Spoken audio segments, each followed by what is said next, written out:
everyone, Laura K. Buzz here, and I'm just making a quick video because we finally got the news last night that Spider-Man 2 is finally getting its big accessibility update, and we now know when it's coming and what it's going to contain, and I wanted to just talk about it a little bit because it's been 4 months at the time of recording since Spider-Man 2 came out, and we've still got a little bit of a wait to go before that update comes out, and I just want to talk about that news quickly. So, the accessibility update for Spider-Man 2 is finally launching on March 7th, which is going to be nearly 5 months after Spider-Man 2 originally released, which I'm not going to linger too much on this here, but I will talk about it a little bit at the end.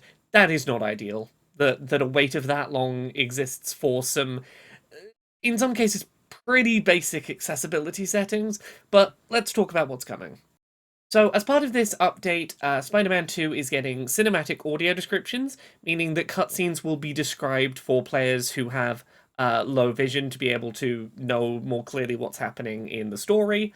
There will be screen reader support for menu text, so someone navigating a menu can have read out to them by text-to-speech what the menu is saying.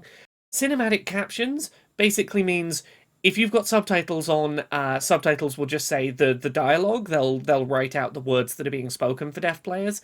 Cinematic captions means things that are not spoken dialogue but are still sounds that a deaf player may need communicated to them will now be part of the captions. So things like an explosion from off screen will be communicated.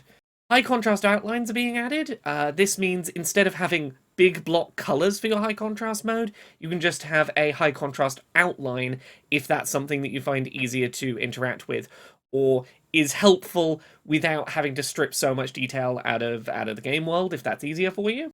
Mono sound output is coming, which means that if you're someone like me who has uneven hearing between your ears and sometimes struggles to get information on one side, from directional audio, you can have it so both ears get exactly the same audio so you can hear every bit of information if one of your ears isn't great at hearing. High contrast presets are coming, and this basically means if you're using high contrast mode, rather than having to manually set what colors things are, or, go with whatever the default is, you can have some presets you can swap between for easy customizing of your high contrast mode.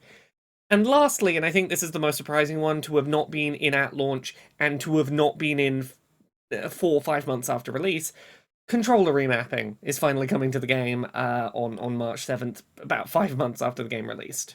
So, I said at the start here, it's not ideal that these settings are this delayed from the game's launch. Some of these I could understand being a little delayed. Originally, this update was meant to come in December, and even then I was a little grumbly that these updates were 2 months after the release of the game. It felt like an afterthought, like if you need these accessibility offerings, just play the game long after everyone else has gotten excited about it, played it, and moved on. It's weird. But some of these settings, I'm like, I kind of understand. It's your studio's first time working on a big setting. Audio descriptions, I think, is the big one, where I was like, okay, a couple of months delay while you work out how to add audio descriptions for the first time to one of your games is not unreasonable. And then that just kind of snowballed. But some of these, like controller remapping, I'm honestly surprised took this long. I'm obviously glad that they're finally coming, but it surprises me that it took as long as it did, and a 5-month delay for these kinds of settings really shouldn't be a standard in big budget game development. Also, I think it's worth noting I've spoken to a lot of blind gamers, particularly sort of very limited or no vision blind gamers, who were a little disappointed about this update because the fact that this update is adding audio descriptions and was signaled from before the game launched to contain audio descriptions led some blind players to assume that there might be settings added to help make the game more playable for them as sightless gamers. If you look at things like The Last of Us, God of War Ragnarok, those have navigation assists to help blind players to navigate game worlds if they can't necessarily see the screen. And without those kind of things that aren't being added, some sightless players are going, well, it's great that you're adding audio descriptions. If someone else is playing the game, I can at least learn what's going on by overhearing the game now, I guess. But without being able to play the game unassisted, those audio descriptions are less helpful.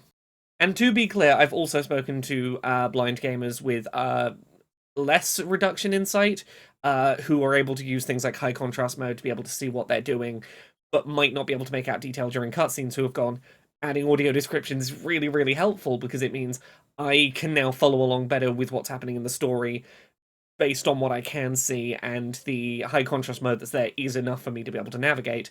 It's definitely helpful for some people. It's just I wanted to note that I've also spoken to a lot of people disappointed that it hasn't gone further than it has, and I think part of that is because this update has been delayed, 5 months or so from the game's release.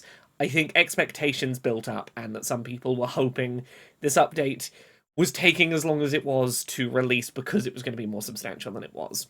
But yeah, that's the news. March 7th, a bunch of accessibility stuff is coming to Spider-Man 2.